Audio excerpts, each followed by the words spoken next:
We're making progress in our mission to get to the top of Mount Kilimanjaro. The vast change in landscape and vegetation means we're leaving behind the moorland and we're entering the alpine desert. But progress is getting much harder. Summiting the world's tallest freestanding mountain is neither quick nor easy, especially with a film crew tagging along and a mountain throwing some extremely foul weather down at us. We have just crossed 4,000 meters, which is pretty cool. Let's see, actually now it's slightly higher than that, it's 4,010. Not many places higher than that. Mount Meru right next door, well, somewhere in the mist, is about 4,600. So by the time we get to Lava Tower, we'll be at that height.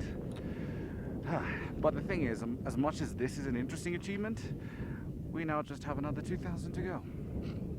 Go figure. Onwards then. The higher we get, the greater our chances of suffering from altitude sickness.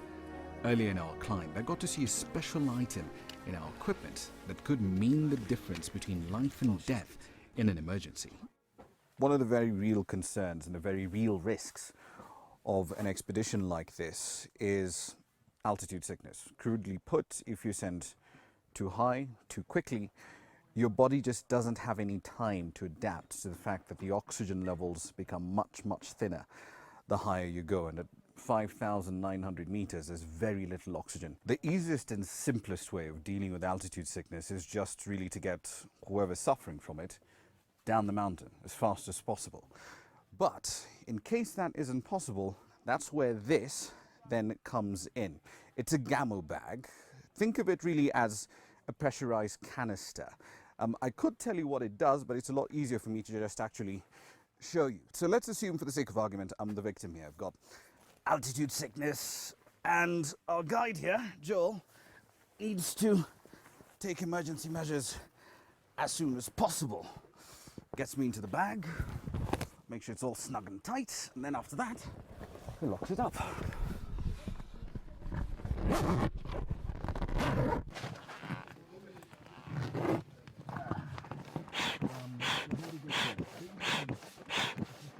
Basically, it's a sealed chamber.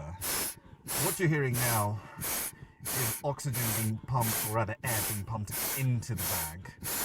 And we therefore simulate bringing the victim down to, say, sea level.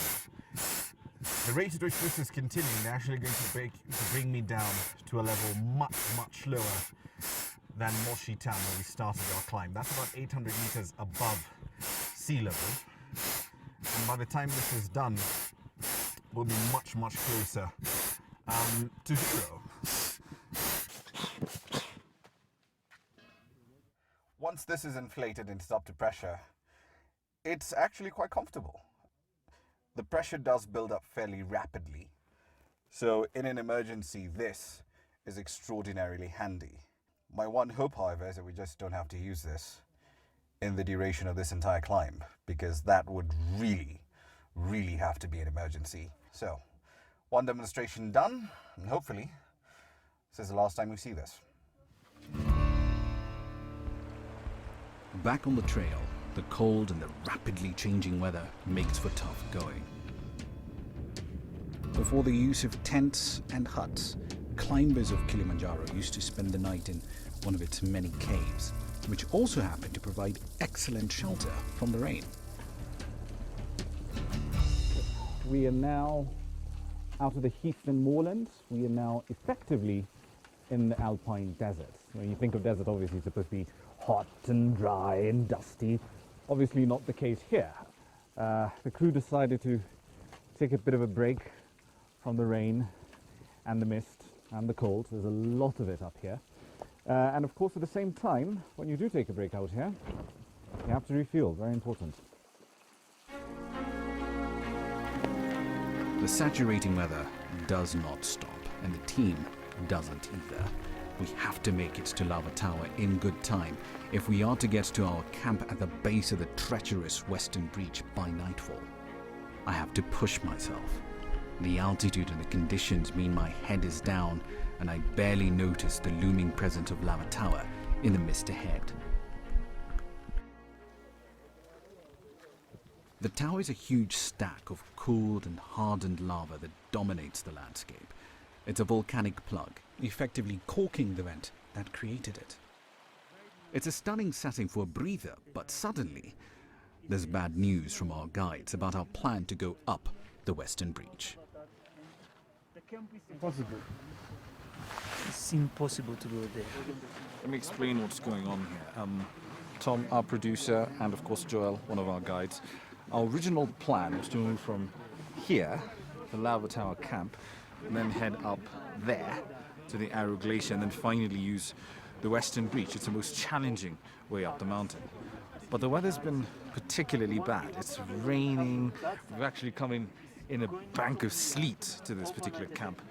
And Joel's telling us that simply isn't safe. He's recounting incidents in 2002 where a porter died. In fact, sometime in September, October, a tourist also died going up the exact same route. So, yeah, we'll have to change our plan. We crack on and leave behind the imposing wall of rock and ice. Our new route to the Barranco camp actually now takes us downhill. And although it's now a race against time, the beauty of the valley we descend through isn't lost on us. It is a long and punishingly fast descent into camp. I am in agony. My back simply gave up and my head is swimming. I'm helped to my tent with the worst fears going through my mind. This really could be the end of my journey. If nothing changes by morning, the team will have to continue up without me.